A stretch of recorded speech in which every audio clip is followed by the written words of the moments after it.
Pernah nggak lo ngerasa, kenapa ya gue cenderung bisa ngeluapin emosi gue ke orang-orang terdekat, kayak keluarga atau pasangan? Setiap lagi capek, lagi penuh, lagi emosi, yang paling sering kena luapan emosi lo, justru orang yang paling dekat dengan lo. Ke keluarga, ke pasangan, ke orang yang sebenarnya nggak lagi nyakitin lo saat itu. Dan anehnya ke orang lain yang justru nyakitin lo, bikin kesel, itu kita masih bisa tahan emosi, masih bisa jaga sikap, masih bisa kelihatan kalau lo baik-baik aja. Dalam psikologi, ini bukan sekadar kebetulan. Ada istilahnya, namanya interpersonal emotion regulation. Penelitian menjelaskan bahwa cara kita mengeluarkan dan mengatur emosi itu sangat dipengaruhi oleh siapa yang ada di depan kita. Contohnya ke orang yang nggak dekat dengan kita, ketika kita ada emosi otak, kita bisa otomatis untuk pasang rem. Kita masih bisa untuk mikir panjang buat ngeluapin emosi kita. Karena gimana kalau nanti lo ngerasa takut dinilai nggak baik, takut ditinggal, takut nyakitin perasaan mereka. Tapi ke orang terdekat rem itu justru dilepas.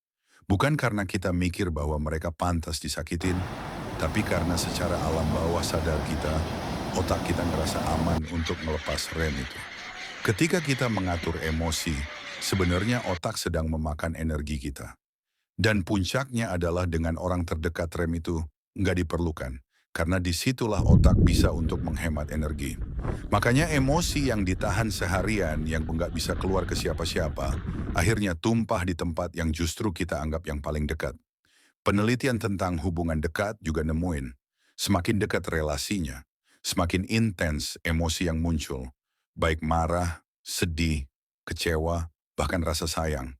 Dan di titik ini, banyak dari kita yang salah paham. Kita mikir, wajar dong gue lagi capek. Harusnya dia pasti bisa ngertiin gue, karena dia yang paling kenal gue siapa. Padahal dari situlah kejadian sebenarnya muncul. Bukan hanya emosi yang keluar, tapi ada juga luka yang pelan-pelan tumbuh dan menumpuk. Psikologi nggak bilang ini salah, tapi juga nggak bilang ini harus dibiarin gitu aja. Karena hubungan yang sehat bukan soal siapa yang paling kuat nerima satu sama lain, tapi siapa yang tetap dijaga meski kita lagi nggak baik-baik aja. Dan mungkin yang perlu kita sadari bukan, kenapa gue harus begini ya ke dia? Tapi adalah, gimana caranya gue bisa mengeluh dan capek tanpa harus nyakitin orang yang paling gue percaya?